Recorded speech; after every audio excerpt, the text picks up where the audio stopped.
speaking of sea changes and potential sea changes and maybe some progress, staying on that note, this is a report from the Daily Wire yesterday. Says the vast majority of parents oppose schools teaching their children transgender ideology. Polling conducted last month by Parents Defending Education shows the polling first shared with the Daily Wire shows that 75% of parents do not support teachers providing instruction on sexual orientation and gender identity to elementary school students. Additionally, a large majority of parents indicated that they opposed teachers pushing transgender identity on kids behind their parents' backs, as has happened across the country. The survey found that 80% of parents believed that schools should not help a child change their gender identity without parental notification, while 19% said they would be fine with teachers changing a student's pronouns or providing things like chest binders to girls without parental consent.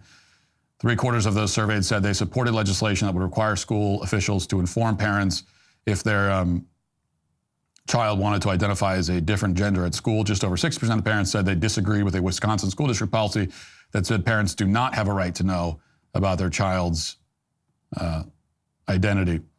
Now, I've always been a guy who maybe tends to focus more on the dark cloud within the silver lining. So I have to say I'm still concerned by the 19% of parents who say that they would be okay with a teacher changing their child's pronouns or giving her a chest binder without their consent.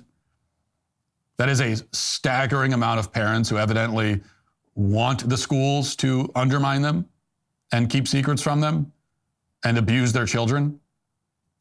So, this is a bit like a headline that says, a majority of parents are opposed to their children being drowned. It's good that a majority are opposed to their children being drowned, but if that majority number is anything less than 100% exactly, we have serious problems. And in this case, it's 80%. Now, with all that said, I think this does, yet again, represent progress, which only shows you how bad things were just a few years ago. It shows that the left is losing the argument because it's the trends that are important. And it's not the raw numbers, it's the trends. If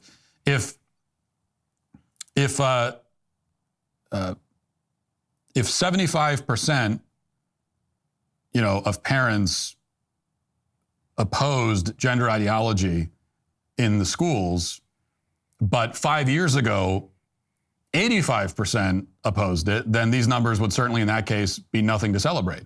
They'd be a sign that we're losing, but instead the trend lines are going the other way. The left is losing ground on this issue. They're losing badly and quite rapidly.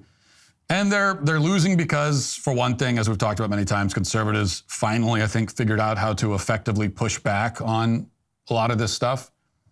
But they're also losing because of tactical errors on their part. They got impatient. They tried to just go too far, too fast. If you think about it, let's just take this one issue of sexual indoctrination of children in schools.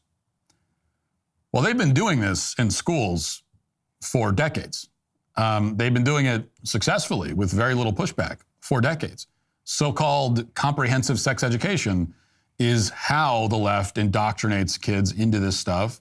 The entire program of the concept of comprehensive sex education, which has been around since, the 50s and 60s. But that very concept, that's why it exists, is to, indoctrinate kids into left-wing sexual ideology. So they've been doing it for a long time, decades and decades. And gradually the programs got more perverse, became more extreme. They were turning the heat up, boiling the frog more and more, but turning the knob relatively slowly. And then over the last 10 years, they just threw caution to the wind and they got impatient. And they, started putting gay porn in the schools, and they started giving out chest binders and changing kids' pronouns. They kind of went for it all. They were moving slowly but surely in that direction for decades and decades, and then all at once they tried to they tried to jump over the last few steps, and they wanted comprehensive sex education to sort of reach its final form, and they tried to force it. The public wasn't ready. The conditioning hadn't been completed. And so there was a revolt. And now they're losing many of the gains that they made over the past many decades. I think that's part of what's happening here. And it is a obviously positive development, but there's still a long way to go.